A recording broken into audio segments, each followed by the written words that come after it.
Hello everyone, welcome back to Vapari Farms. Today we're going to show you how to start tomato seeds indoors for an early harvest. This method ensures you get a head start on the growing season and enjoy fresh, homegrown tomatoes sooner. Let's get started. Here are the materials you'll need. Tomato seeds. Choose your favorite variety.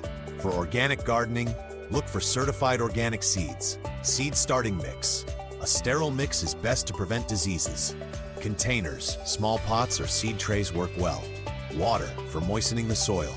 Heat mat for optimal germination temperature. Grow lights, LED or fluorescent lights for seedlings. Humidity dome to maintain moisture and warmth. First, dampen the seed starting mix by adding water until it stays compressed but isn't dripping wet.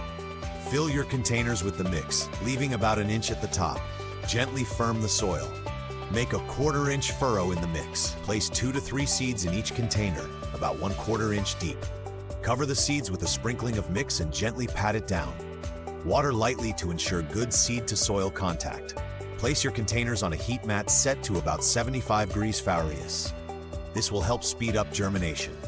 Once seeds have germinated, remove the heat mat and provide light. LED grow lights are ideal, but a sunny window can work if you have enough direct sunlight. Keep the soil moist but not wet. Once seedlings have true leaves, transplant them into larger pots. Keep them at about 65 to 70 degrees Fahrenheit until they're ready to go outside. About a week before transplanting, start hardening off your seedlings by gradually exposing them to outdoor conditions.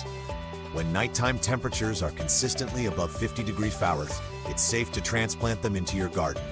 That's it. With these steps, you'll be enjoying fresh, homegrown tomatoes in no time.